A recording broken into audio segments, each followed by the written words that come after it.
नमस्कार, मैं आप सभी का हार्दिक स्वागत करता हूं और हरिद्वार की जनता से रूबरू होना चाहता हूं एक ऐसे विषय पर और आपकी बात भी कराना चाहता हूं मेहमानों से अपने।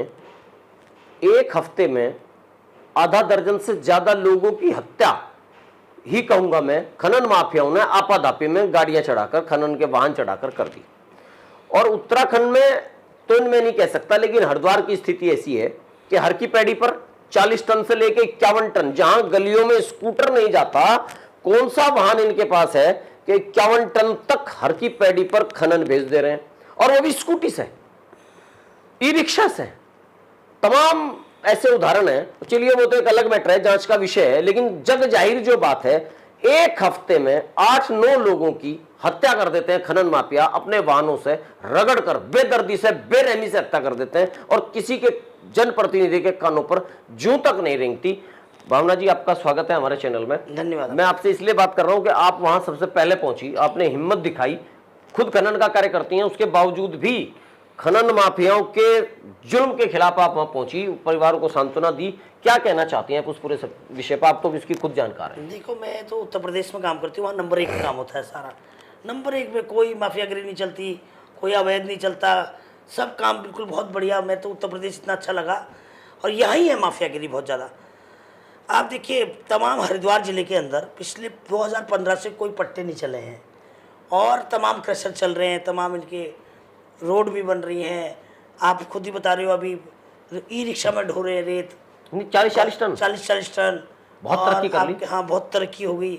और आपके 30-30 टन गाड़ियाँ ढो रही हैं, ट्रैक्टर ट्राली 30 टन का बिल बन रहा है। और इसी तरह देखिए, आज जो भोगपुर टांडा भागमन में हुआ, बहुत दयनीय है और बहुत दुखद है।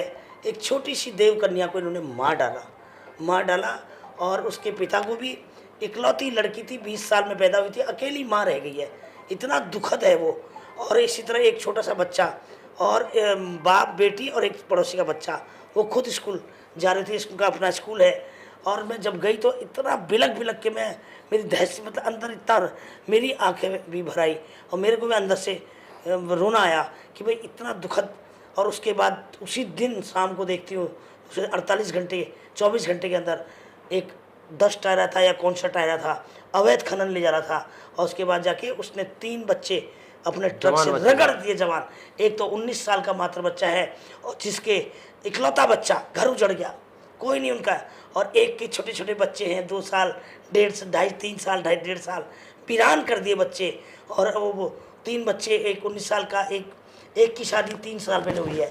और इतना दुखद, इतने बूढ़े माँ बाप हैं, घर उजड़ गया, मतलब घर बर्बाद हो गया। तो इतना दुख लगता है अवैध खनन से। मैं कहती हूँ, धामी भाई, रोक ले। जो माफिया तेरे हैं यहाँ पर, जो तुम्हारे संरक्षण में कर रहे हैं, वो धामी को भी पता है, वो सरकार को भी पता है, वो डीएम को भी पता है, और वो एसएसपी को भी पता है, और वो चौकी इंचार्ज और सीओ, सबको पता है। सबको सस्पेंड करो, सबको बदलो। अब उत्तराखंड की बेटी हूँ, उत्तराखंड की किसी बेटी की न मौत चाहती हूँ, न किसी भाई की मौत चाहती हूँ, न घर बर्बाद चाहती हूँ। और मैं उत्तराखंड के लोगों के लिए लड़ना चाहती हूँ और बता देना चाहती हूँ, अवैध खनन बंद करो, अवैध खनन बंद करो, वरना ऐसा ना हो ये अवैध खनन तुम्हें ले डूबे। और बार बार कहती हूँ, धामी भाई, हेमंत सोरेन की तरफ जा रहा है, भाई हेमंत सोरेन की तरफ जा रहा है। कहीं ऐसा ना हो आपकी गलती हो ना हो। तो आपकी गलती इसलिए है कि आप मुख्यमंत्री हो। आप क्यों नहीं कंट्रोल करते? क्यों नहीं अधिकारी आपसे डरते? क्यों नहीं डरते? बताओ मुझे। अगर नहीं आपकी चलती है तो भैया हमारे लाव लश्कर के खर्चे बंद कर दो, हमारे राष्ट्रपति शासन लागू कर दो। और अगर आपकी नहीं चलती है, ये माफियागिरी बंद कर दो यहाँ पर। और बहुत दुखद है। आज के बाद बता देना चाहती हूँ, 100 क्रशर है, वो बेचारे 5-5 करोड़ का प्लांट लगाए हैं, 60% क्रशर वाले बंद पड़े हैं पिछले 2015 से। लोग इतने, उनकी ट्रैक्टरों के खर्चे, इतने उनके मशीनों के खर्चे, उनकी लोन के खर्चे बंद पड़े हैं। जो 40% माफिया चला रहे हैं वो तमाम अवैध खनन। कहाँ से आ रहा आरबीएम, कहाँ से क्रशर चल रहे हैं, कहाँ से रोडें आपकी बन रही हैं, कैसे तुम्हारे बनने, मुझे बता दो कि इब्राहिमवाला टू भोगपुर कितने तुम्हारे खनन पट्टे चल रहे हैं। सब में आपने पेनल्टियाँ की हैं, सब में 5-5 साल से आप पट्टे नहीं चला रहे हो। तो कैसे हो रहा है? कौन जवाब देगा? किससे जवाब मांगे? बताए मुझे। इसका क्या उपाय है जो ये ज़्यादा लोड करते हैं? जैसे उत्तर प्रदेश और मध्य प्रदेश में आपने देखा होगा ट्रालियाँ केवल उतनी हैं जितने ट्रैक्टर हैं। मध्य प्रदेश में अगर आप कभी गए हो, खनन देखा हो आपने, मैं मध्य प्रदेश में काम किया है, मध्य प्रदेश की ट्रालियों की चौड़ाई उतनी है जितनी ट्रैक्टर की चौड़ाई है। और यहाँ कई फुट बाहर निकाल रखी और पीछे तक निकाल रखी, ट्रक बना रखे पूरे, ट्रक बना के एग्रीकल्चर की ट्रालियों से, जिनकी परमिशन भी नहीं है कॉमर्शियल में, उनसे रेट हो रहे हैं और 30-30 टन रेट हो रहे हैं, जिसके सबूत है सरकारी टेंडर में। माफियाओं के हैं हमारे जो किसान, उनके पास तो भुग्गिया हैं, उनके पास भुग्गिया हैं, छोटे छोटे भुग्गिया। और वो भुग्गियों से, अभी मैं एक जगह गई थी मौत में ही, तो वहाँ बोले बेटी हम लोग तो जो है अपने खेत का रेत भी नहीं उठा सकते, अगर हम एक भुग्गी रेत लाते हैं तो हमारी पलट दी जाती है, पुलिस वाले पलट देते हैं। और जो 10-10 टायरा पीस के चले आ रहे हैं उनको कोई पूछने वाला नहीं। जो ट्रैक्टर रात भर 10 से लेकर रात को जेसीबी चला के खनन कर रहे हैं उनको कोई नहीं पूछने वाला। आज हम अपने ही खेत का रेत अपने मकान बनाने के लिए नहीं उठा सकते, इनसे लाखों हजारों रुपए का खरीदते हैं, तो बड़ा दुर्भाग्य है। ये तो कल लाइन ऑर्डर की समस्या खड़ा कर देगा प्रदेश में। जिनके बच्चे मरे हैं, जिनके भाई मरे हैं, जिनकी बहनें मरी हैं, अगर कल वो माओवादियों की तरह हथियार उठा लें यहाँ भी, बिल्कुल तो उसे कल आप बदमाश क्या मारेंगे? हाँ, बहुत बागी कहेंगे। बहुत दयनीय स्थिति है, बहुत दुखद है। अभी हमारे उत्तराखंड की जनता बहुत साधारण है, सिंपल है और शरीफ है, वो कुछ ऐसा स्टेप नहीं उठा रही है। मगर एक दिन पंडित जी, बहुत नेता आए और वादा करके चले गए। आप यदि हरिद्वार की सांसद बनती हैं तो क्या इस पर अंकुश लगा पाएंगे? बिल्कुल बिल्कुल, बहुत खतरनाक हूँ मैं इस मामले में। बहुत कोई ट्राली अनलोडिंग में नहीं चलेगी, ट्रक अनलोडिंग में नहीं चलेगा। देखो, लोडिंग अनलोडिंग तो वो कैसे, जब अवैध खनन ही बंद हो जाएगा, लोडिंग अनलोडिंग होगी कहाँ? पहले आप सरकार का राजस्व बढ़ाओ, लीगल काम करो। आप रवन्ना, इन्होंने क्या कर रखा है, आप रॉयल्टी इतनी बढ़ा रखी है, वो चोरी करते हैं। आप रॉयल्टी एक तरफ पट्टे दे रहे हो 7 रुपये रॉयल्टी के, दूसरी तरफ 28 रुपये 25 रुपये आप हल्ला गुल्ला किया तो इन्होंने 5-7 रुपये कम किए हैं। आप रॉयल्टी रेट इसलिए चोरी करते हैं। जब रॉयल्टी आप इतनी करोगे निगम की तो चोरी तो निश्चित है। तो ये बहुत सारे इनके पॉलिसियाँ बदली जाएंगी। और जब तक पॉलिसी नहीं बदली, सबसे बड़ा भ्रष्ट तंत्र इनका भोपाल पानी बैठा है, पैट्रिक, जिसकी करोड़ों रुपए की आपने जायदाद देखी होगी, सबसे भ्रष्ट। और धामी ने, कांग्रेस उसको परमानेंट कर जाती है। अलीसर खूब लूट उत्तराखंड को, बर्बाद कर दे उत्तराखंड को, और लूट हमें भी दे।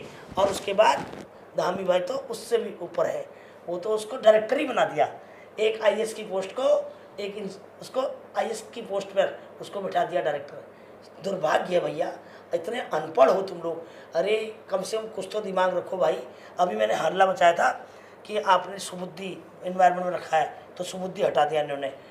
उड़ीसा से लाते पर्यावरण का, पंजाब से लाते डीजीपी, इनके पास अधिकारी का है, इनके पास अधिकारी काम करना ही नहीं चाहता, करना ही इतने भ्रष्ट है। क्योंकि जो हमारा उत्तराखंड का अधिकारी है ना, वो दिल्ली चला जाता है, वो भ्रष्ट नेताओं के साथ काम करना नहीं चाहता, इसलिए उत्तराखंड का अधिकारी नहीं है। और उत्तराखंड के अधिकारी से पैसे भी नहीं मांग सकते, इनकी एजेंटगिरी नहीं कर सकते, वो इनकी वसूली नहीं कर सकते। इसलिए तमाम पुलिस में बाहर के होंगे, तमाम आईएएस बाहर के होंगे, तमाम सब गंद बचा रखा है, गंद इन्होंने। अच्छा, ये जो अब मैंने भी पहले भी कहा था, स्कूटर, ई रिक्शा में जो 50 टन 30 टन सामान आ रहा है, रेत आ रहा है, बजरी आ रही है, या तो वो पूर्णतः अवैध है या वो सड़कें नहीं बनाई गई, केवल कागजों बनी है। अब तो ये तो जांच आप भी कर रहे हो, मैं भी करूंगी, मेरी नॉलेज में आया है। जांच क्या, सब गुड़ गोबर है ना, सड़कें बनती कहाँ हैं? विधायक निधि, सांसद निधि, जो करोड़ों रुपए की, ये SCPWD का एक अधिकारी आरिफ मोहम्मद खान, 6 मकान है अभी पता लगाया।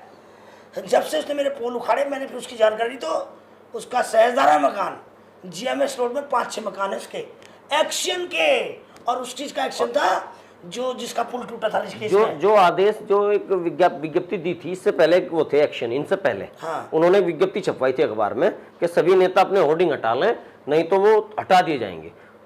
उनका कहना ये है कि PWD में इस एक्शन से ज्यादा मंत्री और मुख्यमंत्री की भी नहीं चलती, क्योंकि सुधांशु जो सचिव हैं PWD के, वो उनका बिहार के रहने वाले हैं, वो उनका क्लास फेलो है। हाँ, तो और उनके फादर कहीं हाई कोर्ट में जज है। अरे महाराज जी, आप तो इतने छोटे छोटे काम कर रहे हैं, एक का मकान कैंसिल करा दिया। बताइए, आपका काम अपने अधिकारी को देखना है, अधिकारी को देखना है। मुख्यमंत्री के सपने मत देखो, अधिकारी को देखो।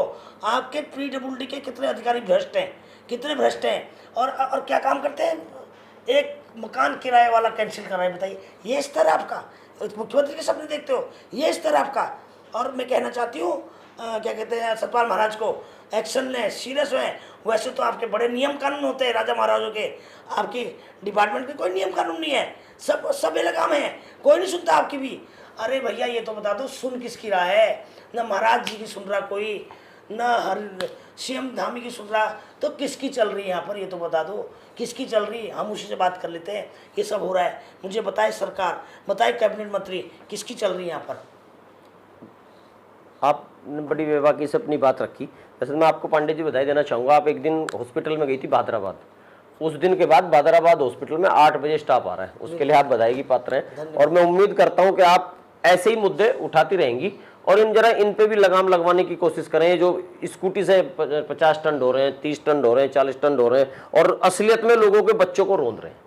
उत्तराखंड का दुर्भाग्य है कि कोई कहने वाला सुनने वाला नहीं है। 9 लोग मारे गए, कोई मंत्री, सरकार का कोई मंत्री, मुख्यमंत्री रोजाना छोटे छोटे उद्घाटन में आते हैं, लेकिन उन परिवारों तक कोई बड़ा जिम्मेदार आदमी नहीं पहुंचा, कोई मंत्री नहीं गया, कोई विधायक नहीं गया। सबसे पहले जब मुझे पता चला मैं गई हूँ, अभी मेरे बाद लाइन लग रही सब वहाँ, कोई 4-4 5-5 दिन हो गए। अभी एक शादी में जो वो माँ बची है, उस बेटी की, उस व्यक्ति की पत्नी बची है, उसके खाने पीने की गारंटी किसकी होगी?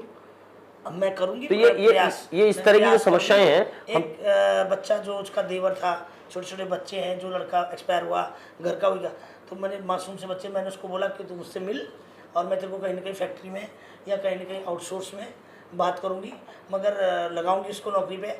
और उसके जो बेचारे गरीब लोग हैं, पहले तो मैंने उसके मुआवजे की बात करी है, 15-15 लाख रुपए मुआवजा चाहिए। सरकार खनन की वजह से ये लोग मौत हुई है, खनन डिपार्टमेंट देगा उनको मुआवजा। खनन जिम्मेदारी खनन डिपार्टमेंट की है और बता दिया मैंने कि खनन देगा, वरना इतना बड़ा भीषण यहाँ पर माहौल खराब होगा तो धामी से भी नहीं संभलेगा, धामी से भी संभलेगा। चलिए।